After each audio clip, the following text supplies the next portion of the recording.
சாம்பார் கலவை சாதத்துக்கு ஒரு உலக்கு அரிசி எடுத்திருக்கேன். அதுக்கு 3/4 உலக்கு பருப்பு எடுத்திருக்கேன். இன்னும் கொஞ்சம் கூடுதலாக போட்டிருக்கேன் அரிசி, அவ்வளோதான். இதை ரெண்டையும் கழுவிக்கிடுவோம். இதுக்கு வந்து 3 மடங்கு தண்ணி ஊற்றுவோம். 1 மடங்கு அரிசிக்கு 3 மடங்கு தண்ணி ஊற்றுவோம். 3.5 மடங்கு கூட வைப்போம். இந்தளவுக்கு ஒரு கரண்டி சாம்பார் பொடி எடுத்திருக்கேன். அந்த அளவான அரிசி பருப்புக்கு வந்து இந்தளவுக்கு சவுச்சவு எடுத்திருக்கேன். ஒரு அரை சவுச்சவு எடுத்திருக்கேன். இந்தளவுக்கு சோயா எடுத்திருக்கேன். ஒரு வாழைக்காய் எடுத்திருக்கேன். ஒரு தக்காளி, சாம்பார் வெங்காயம், கத்திரிக்காய், ஒரு உருளைக்கிழங்கு. இதை அனைத்தையும் இதில் போட்டுருவோம். குறைஞ்சது வந்து நம்ம வீட்டில் என்ன காய் இருக்கோ அந்த காயிலே சாம்பார் சாதம் செய்யலாம். குறைஞ்சது 3 காய் அல்லது 4 காயில் செய்யலாம். ஃப்ரிட்ஜில் வந்து கடைசியாக காய் வந்து கடைசியாக காலி ஆகிற ஸ்டேஜ் இருக்கும் பார்த்தீங்களா, அப்போ வீட்டில் என்னென்ன காய் இருக்கோ எல்லா காயிலையும் போட்டு ஒரே கலவை சாதம்.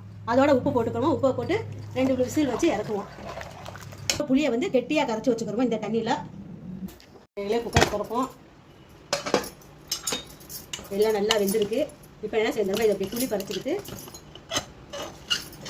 நம்ம புளி கரைச்சல் வச்சுருக்கோம், திக்காக கரைச்சி வச்சுருக்கோம், அதை இது நடு சென்டரில் அப்படியே புளிஞ்சு விட்டுட்டு அப்படியே சாதத்தை அடுத்து போயிட்டு இது மூடி வச்சுருங்க. இந்த பக்கம் நம்ம தாளிப்போம். ஒரு 50 எண்ணெய் ஊற்றிக்கிறோம்.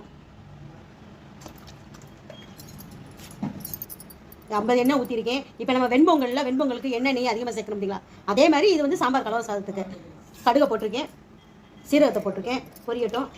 இந்த பக்கம் வந்து இது தட்டிக்கிடுவோம். கடுகு சீரகம் பொரிஞ்சிச்சு. நம்ம கட் பண்ணி வச்சுட்டா தாளிக்க கட் பண்ணி வச்சுக்க வெங்காயத்தை போடுவோம்.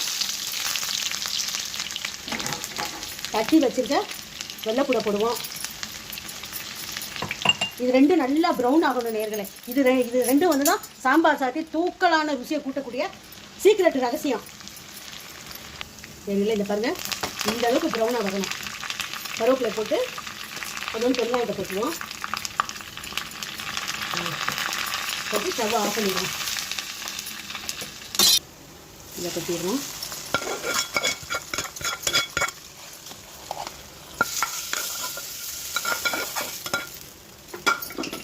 கொத்தமல்லி தழை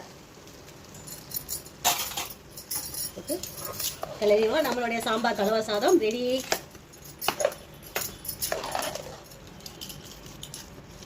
நேர்களே, நம்மளுடைய சுட சுட சாம்பார் கலவை சாதம் ரெடி ஆயிடுச்சு.